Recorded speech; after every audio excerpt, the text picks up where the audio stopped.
I'ma keep winning, winning. I'ma keep winning, winning. I'ma keep winning, winning. You can try to save yourself, but you only go. What's going on, guys? Jake Ham back with another video, and today I'm going to be giving you part two of my biggest winners and losers from free agency. I did a video previously of part one with I went over three of the biggest losers, three of the biggest winners. So if you haven't seen that one, please go check it out. But before we get into it, please make sure to like the video, comment down below anything you agree or disagree with that I talk about in here, and make sure to subscribe to the channel for future NFL content I'm going to be putting out, especially about the draft. Pro days are coming up, all that stuff. So make sure to subscribe to the channel to be able to keep up with it. And let's go ahead and get into my biggest winners and losers of free agency part two. So moving on to one of my biggest losers from free agency, moving into this part two, it has to be the Texans, in my opinion. Now they went out and they added a couple pieces, but what they added, in my opinion, doesn't really justify what they lost and or gave away throughout free agency. Now they did a couple things last year that kind of set them up for this year that didn't really, you know, you expect them things that kind of happen, like the Stephon Diggs situation. You don't necessarily expect him to get hurt, but you kind of knew after this year that he was most likely going to end up walking and going in free agency. And especially once he ended up getting injured, you knew that he was pretty much gone. But in free agency, they kind of signed some lower level, role player type guys to come in and fill a couple spots, like Sheldon Rankins. They definitely needed more interior defensive line help. They have two of the better edge rushers in the league, but they still need that interior defensive line. The run game, the Chiefs just ran all over them, so they're looking for some of those interior pieces to be able to help them out. And they do that with Sheldon Rankins. And then also the offensive line, especially the interior offensive line, was terrible at the end of the year, especially against the Chiefs when CJ Stroud ended up going out and getting sacked multiple times, had tons of pressure on him throughout that playoff game. So they go in and pick up Laken Tomlinson and then pick up a couple weapons as in to kind of replace what they're going to be missing, since Tank Dell's probably going to miss all next year with the ACL injury. They bring in Justin Watson, who's a similar type player, and Braxton Berrios, who's also kind of similar for that area and has done kick returning and a couple special teams things. But their biggest reason they're losers is that this doesn't make up what they ended up doing and losing. I get that CJ Stroud had a lot of pressure and the offensive line wasn't really the best, but I feel like most of the issues that they had was the interior offensive line. But then they go out and trade Laremy Tunsil to the Commanders. I know he had a little bit of a down year though, but he was still one of the best left tackles in football. And they go out and trade him for a third and a future second, I believe. And I feel like if you're trading Laremy Tunsil, one of the best left tackles in the NFL, you should at least be able to get a first round pick, especially from somebody that's picking 28th in the draft and a not very good draft class. I feel like that they could have gotten a lot more and a lot more picks from that than just getting a future second and third and seventh round pick, whatever they ended up getting. So that's kind of part of the reason why they ended up losing. And then they ended up going and letting go of Kenyon Green, trading him away, which wasn't that big of a deal because Kenyon Green wasn't really playing very well, and he's been kind of a little bit known as a bust ever since he was taken in the first round. And the Texans ended up taking him a little bit higher than what people thought. So that's kind of the issue that they ended up having. And then they just let those two guys go, and they brought in Laken Tomlinson, who ended up struggling last year in Seattle. He ended up having his own issues and was one of the worst guards and interior pieces for that Seattle Seahawks offensive line that caused a lot of issues for Geno Smith. So you can kind of see that I didn't really see them improving. It was kind of just they're losing pieces and not really looking to add. I'm sure they're going to look to add and draft a tackle in the first round, maybe Josh Simmons or Josh Connerly, but I don't think that necessarily makes up for giving away one of the best tackles in football for a second and third round pick. On to the next loser that I have in free agency was the Atlanta Falcons. Now, the thing with the Atlanta Falcons as well was that they kind of just lost guys and they didn't really replace them. They let them walk. Now, the Falcons have been kind of known for not really paying their own guys. Really, they don't really go out and spend huge money unless it's somebody like a Julio Jones that you pretty much have to pay and keep. But they went out and they signed Leonard Floyd, who's a little bit of a edge pressure for them. But the main story here is that even though they signed Leonard Floyd, they didn't go. They ended up letting their own guys walk. So I know that they had a little bit of cap space issues, but they ended up letting Dahlman walk to the Bears for pretty much nothing. He just went out in free agency. They didn't try to match it. He ended up actually taking less than the Bears from the Bears that compared to like what he had from other teams. So that's another thing that is pretty much took a hit there at the center position on the offensive line, a guy that you could have signed back. And then they also ended up having one of the surprise cuts of the NFL free agency, and they ended up cutting Grady Jarrett. Grady Jarrett was an excellent piece for him. They ended up holding down that interior defensive line. I know he was kind of getting a little bit older and he's been aging, but with him still having a couple years left on his contract, a lot of people weren't really expecting this right now. And they ended up freeing up a lot of cap space by doing that. But whenever they ended up freeing up that cap space from Grady Jarrett and cutting him, they didn't end up signing anybody. They didn't use that space. They didn't do anything with that cap space. So it's pretty much they're creating cap space to not use it, and then they're still going to be keeping Kirk Cousins as a backup and being one of the higher paid quarterbacks in the league, even though they're not going to be using him. He's just going to sit for another year. I don't know if they could potentially try to use him as a trade piece, maybe if another quarterback ends up getting hurt in the offseason throughout OTAs or whatever it is. Maybe a quarterback gets hurt and they end up trying to trade him off to that team to get a little bit back in return for him. But you drafted Michael Penix and you kind of created this whole situation for that because you signed Kirk Cousins and the best case scenario was Michael Penix works out and he ends up starting over Kirk Cousins, but then you're left with this contract. And then on the flip side, you pay Kirk Cousins and he plays well. Okay, you have your quarterback, but then you just wasted the seventh overall pick last year. So this problem that they end up having and being losers in free agency, to try to compensate for that by creating cap space by releasing somebody like a great interior piece like Grady Jarrett, they end up losing in the free agency because they just put themselves in an issue last year in the draft, and they're trying to solve this going forward. And then moved on to my last loser of free agency are the Dallas Cowboys. Now, their thing is they brought in a couple different pieces. I know they kind of setting themselves up for the draft as well, but it's mostly what they lost from retiring and in free agency of just letting guys walk. Mostly they came in and they signed Peyton Turner, who's a guy from not the Saints. That was a first round pick a couple of years ago that hasn't really worked out. And then an edge piece that's been in the league for a long time that was also a first round pick that hasn't really worked out and has been on several teams is Dante Fowler Jr. So they ended up bringing in those two edge pieces because they ended up losing DeMarcus Lawrence. And once they ended up just letting DeMarcus Lawrence walk, his kind of comments, it kind of just made it like a culture shock. And him talking about how he knew he would never win in Dallas. And it just kind of gave you a bad look throughout this free agency. And they kind of just bringing in a little bit of pieces that they hope that they can take a flyer on and maybe end up becoming and producing a little bit and kind of just come out and prove themselves. And that's what they're doing with Peyton Turner and Dante Fowler. They just don't ever give out big money. They haven't paid a big name free agent or made a big move in free agency in a very long time. And oftentimes, whenever they do make that big move, a lot of times it doesn't really work out. Oftentimes it's not a hit, it's a miss, and they end up overpaying someone that they never should have paid. And then on top of this, they bring in Javonte Williams. Now Javonte Williams is a decent running back, but this still doesn't address it. You end up letting Rico Dow walk, who I think that they should have brought back. He was a 1,000 yard rusher last year behind your offensive line that was pretty good, but could have been better. And he ended up really getting into his own the last couple games. I was really impressed with Rico Down, his production the last couple games of the season. I think you could have kept him as a piece, even if you wanted to draft a running back. You could have had a nice two back system instead of having Javonte Williams. And then lastly, with the Cowboys, they ended up losing Zach Martin, which is a huge loss, even though he's dealt with his injuries over the last couple of years.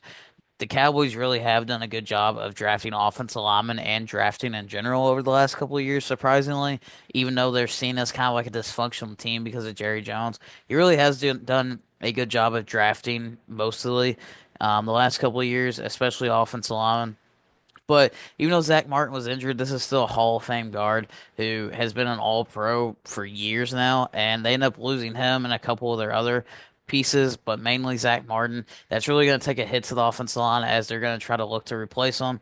I think that there's several holes that they ended up needing. They ended up losing one of their corners as well. So I feel like it just created more holes than what they had than actually filling the needs. And if you're wanting to be a playoff team, and especially in the NFC East, where they're going to have to compete with the Eagles and now even the Commanders, I don't necessarily see them beating one of those two teams. Those two teams, the Eagles got a little bit worse, but that's what's expected. You can't pay everybody. But the Commanders definitely got better football team and tried to address some of their needs at least. The Cowboys just kind of sat back, watched, and then I feel like just kind of got worse as the free agency went on. It didn't really try to address any of their needs, and they kind of just brought in 1 year prove it guys. And now there's even several more holes that they need to address in the draft, with corner, defensive line, running back, and offensive line. Now there's just several pieces that they're gonna have to end up hitting in the NFL draft now, and they just created more of that issue for themselves. Now moving on to the winner side of things for this free agency, one of the bigger winners after part two, the top three that I had in my other video. I'm gonna move on to the Indianapolis Colts.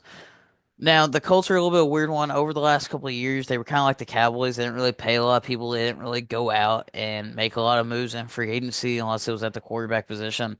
And they're in a difficult situation because they're still trying to decide. They had a little bit of a disappointing year. They're trying to decide if Anthony Richardson's still the guy, and I feel like that they're definitely going to go out and try to surround him with talent in the NFL draft. But since they're going to be doing that in the NFL draft, they set themselves up very well throughout this free agency by going and attacking a lot of defensive pieces. Now they ended up bringing a backup option as well, and Daniel Jones to be able to be that backup in a Shane Steichen offense for if Anthony Richardson ends up struggling, a guy with starting experience. I know Daniel Jones, you see that name, and he didn't really work out in the Giants, but he's at least a little bit of a serviceable starter and a decent backup to be able to step in if Anthony Richardson starts to go the wrong way. But the main two signings that the Indianapolis Colts ended up making was Tre'Davious Ward and Cameron Bynum. Tre'Davious Ward from the 49ers. The Indianapolis Colts definitely needed a corner position, and this draft they could have maybe gotten a starting corner, but they probably would have had to move up into the early second round from one of their second round picks. And they went out and they ended up addressing this. Their secondary was one of the worst in the NFL. They definitely needed help. Some people have had Malachi Starks drafted to them. So, but now I think in the draft they're going to end up attacking that tight end position to help out Anthony Richardson. And Tre'Davious Ward coming in, he's one of the better cornerbacks. He was probably the second best cornerback in free agency, and they definitely knew their need that they were and how weak they were in that secondary and how they were able to upgrade their team. And they went out and attacking that, made them one of the bigger winners. Tre'Davious Ward is now a great piece on that Indianapolis Colts defense at that cornerback position. Cameron Bynum was also one of the best free safeties on the market in free agency. So they went out and they knew what they needed to do to get better at, and they went out and executed that, ended up paying the right guys and getting some of the better people at that position on the free agency market, and Tre'Davious Ward at corner and Cameron Bynum at free safety. It's definitely going to be a little bit different look for the Colts. They've been mainly just a cover three team the entire time. I think they're going to try to go a little bit more man this year and kind of switch it up and hopefully end up improving the team and getting a little bit better for next year. On to one of my second winners from this free agency was the Los Angeles Rams. They pretty much went out and they ended up getting rid of Cooper Kupp. Now, some people might see that as a negative, but Cooper Kupp definitely had his best year a year or two ago, and I don't necessarily see him getting better. You have a great young up and coming piece in Puka Nacua, who was a great pick in the middle rounds a couple of years ago.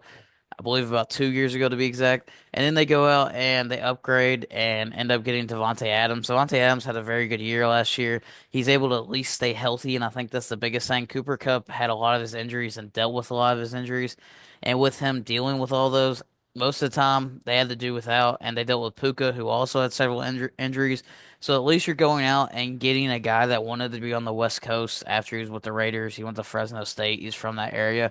And you go out and get Davante Adams, who actually ended up producing a lot last year on the Jets for Aaron Rodgers, even though they definitely had some of their own issues. He was able to go out and produce. If you just look at that Jaguars game, he had 200 something yards, two touchdowns. He had a crazy performance. And towards the end of the year, him and Aaron Rodgers really started to click. And I think he kind of wanted to get away from that. And he kind of knew that he couldn't follow Aaron Rodgers around. So he wanted to go and find his own area and go back to the West Coast. And that's what he ended up pretty much doing with joining Matthew Stafford. And then the Rams also, they ended up keeping Matthew Stafford was another big part of it. And with them being able to keep Matthew Stafford, this helps them out and doesn't force their hand because I feel like if they would have ended up getting rid of Matthew Stafford and trading him away for a lot less to say a team like the Giants that was rumored, they definitely would have forced their hand and then they would have the reach for somebody like a Jackson Dart in the first round. And I love Jackson Dart. He has a great arm and he's a great prospect. and I think a team is going to end up taking him. And I think he's going to go a lot higher than what people think and what he probably should because he's a quarterback in that positional value. But if the Rams ended up trading Matthew Stafford, a guy that ended up getting him a Super Bowl and being consistent with the Los Angeles Rams here, they would have ended up forcing their hand and having to overdraft somebody like a Jackson Dart. I think them keeping Matthew Stafford really helped them out there and, you know, built more of a balanced team and a balance in a off season that's going to be coming up. They still need to address the offensive line, so that's a need that they're going to end up probably addressing in the draft. Kind of similar to the teams that we talked about before. Maybe somebody like a Josh Simmons or Josh Connerly is going to end up going here to the Rams. Somebody like that, or they can end up addressing the cornerback position as well. One of those two spots, they're definitely going to end up getting a need, and they definitely helped out their roster and improved on it more than what it was. And then the last winner we have from free agency is the Detroit Lions. Now, I know that they ended up losing a couple guys, but I think the main thing here is that they ended up getting a deal on DJ Reed. They ended up bringing back their interior piece and Levi O for the interior defensive tackle. A lot of people thought that he was going to be gone. They ended up bringing back Tim Patrick, who a lot of people thought he was going to be gone, maybe going to the Jets. So they ended up bringing back both those guys. And then the real news for the Detroit Lions of why they're really a winner is that they ended up getting the heck of a deal on DJ Reed. They ended up having Carlton Davis in free agency. So a lot of people thought that they were going to have to figure out something at the cornerback position because they were going to end up losing Carlton Davis. But in my opinion, they waited and they ended up getting DJ Reed because I think DJ Reed was wanting to go to more of a winner. I didn't really think about him going to Detroit, but it's really a good fit. And once they're able to sign him and you look at the contracts, they were able to get him for about $4 million less than what would have paid Carlton Davis when Carlton Davis goes to the Patriots. So if you look at it, in my opinion, I think DJ Reed is one of the better corners in the NFL, and he's probably the best number 2 corner last year on the Jets and the last couple of years with him being paired up with Sauce Gardner. And with that, I feel like they're getting a better corner compared to Carlton Davis. I think DJ Reed's a better corner than him, and they're paying him $4 million less. So they're definitely getting a deal there, and we're able to upgrade their defense and be able to fill that slot and that need. And I still do think that they're going to need another edge rusher, and they're going to need a guard because them ended up losing Kevin Zeitler. But compared to some of the other teams, they definitely were able to win in free agency, being able to get that budget and pretty much getting that win with DJ Reed and paying him a little bit cheaper and getting a better starter and a better cornerback than what they would have had in Carlton Davis.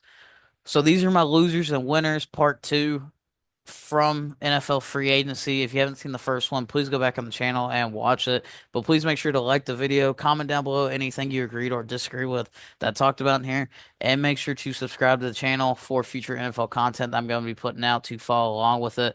And thanks for watching. Yeah, feel like John Moran. Need a triple-double. Told him check the stats. Yeah, I got a couple. I don't drop the ball. Now I never fumble. I'm the MVP. Now I feel like Russell. Feel like John Moran.